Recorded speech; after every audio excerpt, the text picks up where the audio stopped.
A private individual who, I might add, tried to destroy the evidence. So I guess the question is, I guess the answer is no. Since 2 days ago. The answer is no. The answer is since 2 days ago, I'm not asking the question about since 2 days ago, although nothing prevented That's when they first raised the concern. Nothing prevented you from writing a letter within the last 2 days or reaching out to the White House before this. Now you want me to be clairvoyant and read the White House's mind and write a letter before they tell us something? Nothing prevented you from seeking these materials from the White House. California is known for months, Mr. Chairman. For months. I'm not a mind reader. And I thank you for making a very clean record for any court that will look at this. The gentleman from North Carolina said accommodation months ago the White House could have raised the concern, and they didn't. These documents, because your first move, of course, is to go right to contempt. Ironically, of course, for a chairman who was in contempt of his own subpoena. Point of order, Mr. Chairman. We're still waiting for you to testify and meet the obligations of your own subpoena, Mr. Chairman. Hello, Patriots. Welcome back to Signal 76, where we cut through the noise and deliver the truth that mainstream media won't tell you. Today, we're diving deep into yet another disgraceful display of Democrat obstruction and hypocrisy that just played out in the House Judiciary Committee.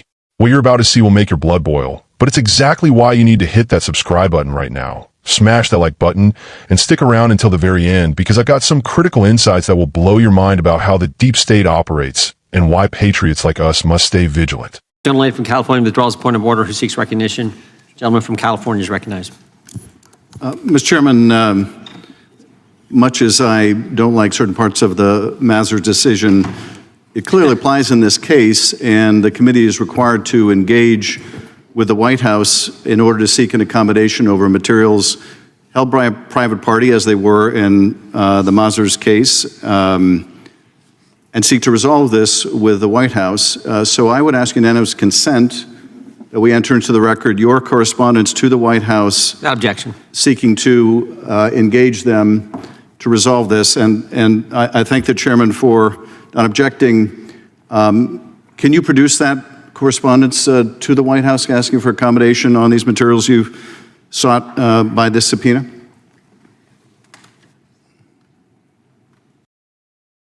First time they reached out to us was 2 days ago.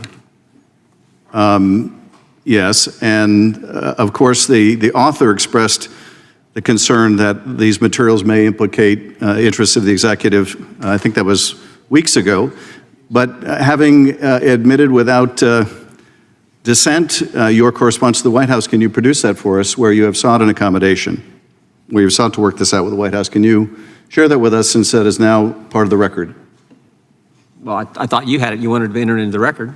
I do. I presume that, knowing your responsibilities, you have sought to engage the White House. So, Mr. Chairman, point of order. Produce the recognized for point of order. I think a unanimous consent request to submit something to the record is where the person who's asking for the floor is the proponent of submitting information that member has. I don't believe it's appropriate to ask a unanimous consent request to engage in a colloquy over discovering information or obtaining information from another member of the committee. Great, and that's why I said that no objection to the unanimous consent request. If the gentleman from California wants to talk about that and present it to us, God bless him. He's allowed to do it. Takes 5 minutes. I would like clarification from the chairman. Does this mean that there is no correspondence from you to the White House seeking accommodation on this material? We've had all kinds of correspondence with the White House on this broad subject relative to the Zwanitzer and the letter we got 2 days ago. We've not corresponded with the White House yet. And we will, we may. That's a decision we'll make. And you have not corresponded with the White House seeking accommodation ever since the author who you are subpoenaing and seeking to hold in contempt articulated the view that there was executive interest and potential privilege over this material. You haven't sought to engage over the weeks since you received that communication? We have not engaged with the White House since the letter on the 25th of this month, 2 days ago. And prior to that time, did you engage the White House in an effort to obtain these materials? All kinds of engagements with our counsel and counsel, both I'm talking about the Justice Department and White House, with our counsel over the last several months relative to the special counsel this subpoena, Mr. Chairman. Did you engage with the White House at any time in the last several weeks since issuing this subpoena, the one you want to hold this witness in contempt for? Did you ever engage with the White House in an effort to accommodate, an effort to reach an agreement, an effort to prevent this from having to be litigated? Did you ever write any correspondence, make any call to the White House seeking to engage, seeking to get these materials that you're seeking from the author instead from the White House. Did you ever do that, Mr. Chairman? We're seeking documents from a private individual who, I might add, tried to destroy the So I evidence guess that the we are question is, seeking. I guess the answer is no. Since 2 I guess days the answer is no. The answer is since 2 days ago, I have not. I'm not asking the question about since 2 days ago, although nothing That's when they first raised the concern. Nothing prevented you from writing a letter within the last 2 days or reaching out to the White House before this. Now you want me to be clairvoyant and read the White House's mind and write a letter before they tell us something? Nothing prevented you from seeking these materials from the White House. California is known for months, Mr. Chairman. For months. I'm not a mind reader. And I thank you for making a very clean record for any court that will look at this. The gentleman from North Carolina said months ago the White House could have raised the concern, and they didn't. These documents, because your first move, of course, is to go right to contempt. Ironically, of course, for a chairman who was in contempt of his own subpoena. Point of order, Mr. Chairman. We're still waiting for you to testify and meet the obligations of your own subpoena, Mr. Chairman. But nevertheless, I appreciate you're making such a clean record for any court in this case that you have never sought an accommodation, never written to the White House, never called the White House, never had a communication with the White House in order to obtain these materials as part of an accommodation. Thank you for that very clean record for the court, and I yield back. Gentleman yields back. Who seeks recognition? We're breaking down a heated exchange between Chairman Jim Jordan, one of our fiercest conservative warriors, and Adam Schiff, the same snake who spent years lying to the American people about Russian collusion. This isn't just another political squabble, folks. This is a masterclass in how Democrats weaponize legal technicalities and procedural games to protect their corrupt allies while attacking anyone who dares to seek the truth. Let me paint you the picture of what really happened here. Chairman Jordan is doing exactly what we elected him to do, pursuing accountability and transparency by subpoenaing documents from a private individual who, and this is crucial, try to destroy evidence.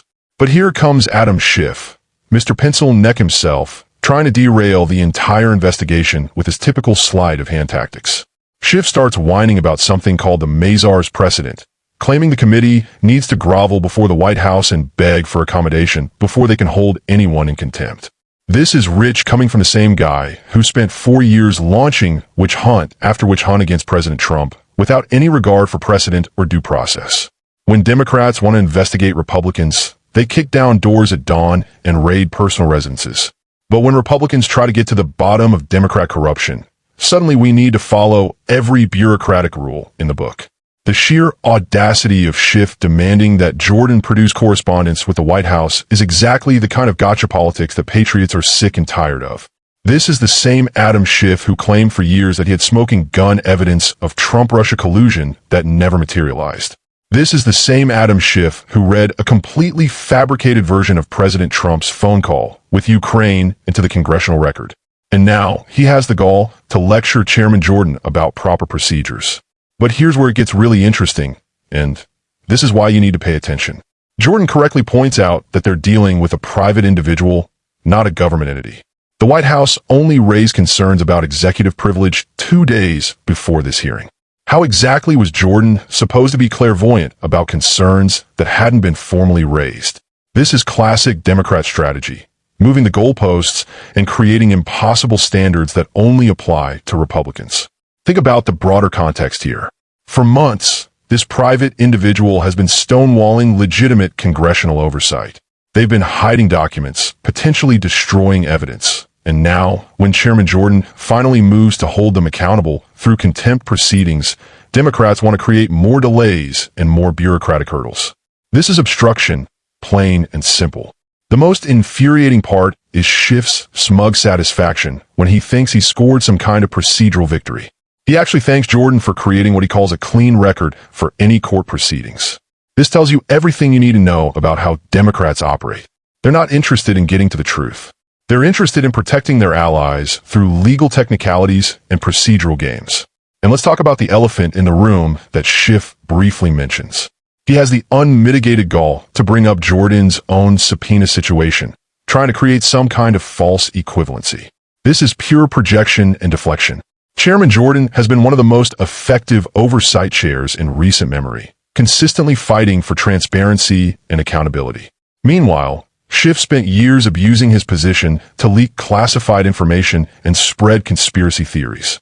What we're witnessing here is the two-tiered justice system in action. When Democrats control committees, they can issue subpoenas on a whim, leak selectively to friendly media, and destroy lives based on rumors and hearsay. But when Republicans try to conduct legitimate oversight, suddenly every procedural rule becomes sacred and inviolable. The Mazars case that Schiff keeps citing is a perfect example of how the deep state and judicial activists work together to protect Democrat interests. Courts suddenly discover new requirements for congressional oversight when Republicans are asking the questions. But those same standards mysteriously disappear when Democrats are conducting their witch hunts. This exchange also reveals the fundamental difference in how Republicans and Democrats approach governance. Chairman Jordan is focused on getting answers and holding people accountable. He's trying to uncover the truth about what appears to be a deliberate attempt to destroy evidence. Meanwhile, Schiff is focused on process games and legal maneuvering designed to run out the clock and protect his allies. Patriots, this is exactly why we need strong conservative leaders like Jim Jordan in positions of power. He's not backing down from these intimidation tactics. He's not being deterred by procedural objections and legal technicalities. He understands that his job is to represent the American people and demand accountability from those who think they're above the law. The timing of the White House intervention is also suspicious. They waited until the last possible moment to raise executive privilege concerns, creating maximum disruption to the oversight process. This looks like a coordinated effort to protect someone from facing consequences for their actions. What really galls me is how Democrats consistently demand accommodation and cooperation from Republicans while showing absolutely no reciprocal respect. Remember how they treated President Trump's executive privilege claims? Remember how they dismissed his concerns about attorney-client privilege? But now suddenly accommodation is the highest virtue in American politics. This is why elections matter, patriots. This is why we need to stay engaged and keep fighting. Every single vote counts because the alternative is more years of this kind of obstruction and corruption. We need representatives who will stand up to the swamp, not enablers who will help it cover its tracks. The fact that this individual tried to destroy documents should be the focus of every news story about this hearing. Instead, mainstream media will probably focus on the procedural back and forth and portray Schiff as some kind of constitutional scholar standing up for proper process. This is exactly why independent voices like Signal 76 are so important. We're living in times when basic accountability has become partisan, when demanding transparency makes you an extremist, when following the evidence wherever it leads makes you a threat to democracy. Patriots, we cannot let them normalize this corruption and obstruction. Chairman Jordan is fighting the good fight, and he needs our support. Share this video, comment below with your thoughts, and make sure you're subscribed because this story is far from over. The deep state will continue trying to protect its own, and we need to make sure the American people know what's really happening behind closed doors. Stay strong, stay informed, and never stop fighting for the truth. This is Signal 76, and we'll see you in the next one.